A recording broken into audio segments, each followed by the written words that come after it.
Hello friends, so welcome to my channel. जय Shri Ram to everyone. सो जैसे कि हम सब जानते हैं कि हम बहुत टाइम से अपने राम मंदिर का बनने का इंतज़ार कर रहे थे, तो आज वो दिन आ गया है जब हमारे प्रभु श्री राम आज अयोध्या मंदिर में विराजमान होंगे। तो उसी के उपलक्ष्य में आज हम भी अपने घर में एक छोटा-सा प्रोग्राम कर रहे हैं, जिसके लिए हमने अपने घर के बाहर एक छोटा-सा सेटअप तैयार किया है। वहाँ पर हमने कुछ पोस्टर्स लगाए, बैलून्स वगैरह से डेकोरेशन की, फूल, आरती, म्यूज़िक वगैरह सब कुछ तैयार करके रखा, क्योंकि इस दिन का इंतज़ार हम सभी को बहुत टाइम से था। तो ये हमारे राम जी, ये है मेरे प्यारे दादू और ये कर रहे हैं राम जी का तिलक, उनको माला पहनाई, उनकी आरती की, उनका स्वागत किया। फिर यहाँ पर हो रही थी महाप्रसाद बनने की प्रिपरेशन, क्योंकि पूजा पाठ होने के बाद फिर ज़रूरी होता है कि प्रसाद का भी वितरण किया जाए। तो इसलिए यहाँ पर हम बनवा रहे थे हलवा प्रसाद में देने के लिए। तो वही सारी चीज़ें, ड्राई फ्रूट्स, सूजी और जो भी उसमें इंग्रेडिएंट्स पड़ते हैं वो सारे पड़ रहे थे। यहाँ पर ये ऑयलिंग कर रहे थे इसमें हलवे में। तो ऐसे बन रहा था हमारा यहाँ पर महाप्रसाद।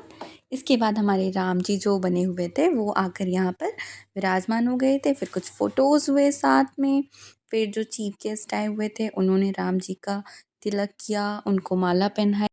सभी ने बारी-बारी यहाँ पर आरती उतारी राम जी की।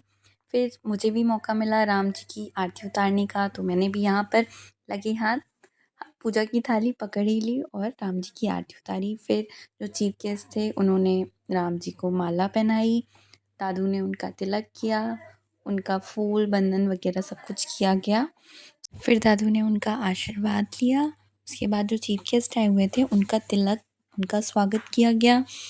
कहते हैं ना कि अगर कोई व्यक्ति दूसरे का हित करने की अभिलाषा रखता है और सदैव ही दूसरों की सहायता करने के लिए तत्पर रहता है, तो उनके लिए इस संपूर्ण संसार में कुछ भी असंभव नहीं होता।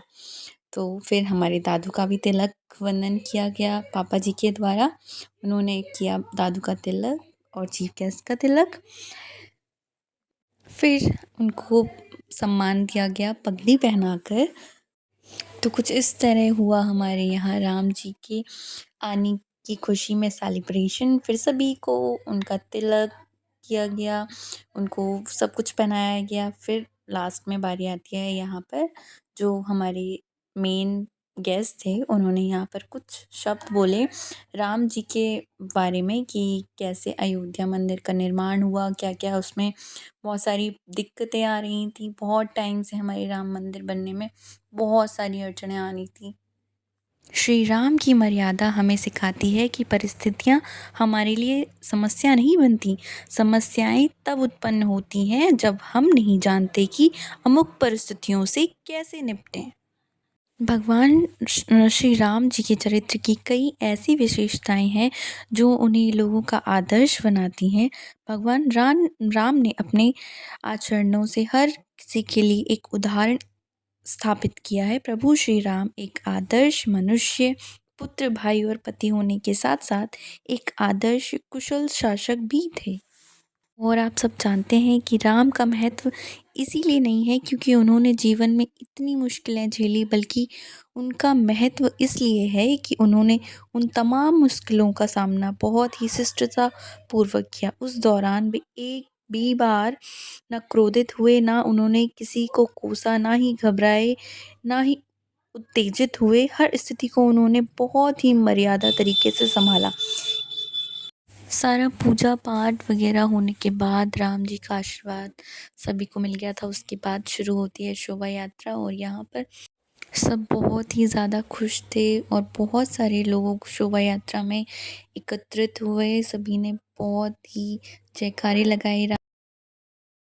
दुनिया वालों को नहीं, दुनिया बनाने वालों को खुश कीजिए तो ज़िंदगी बेहद खूबसूरत हो जाएगी। तो प्रेम से बोलिए जय श्री राम।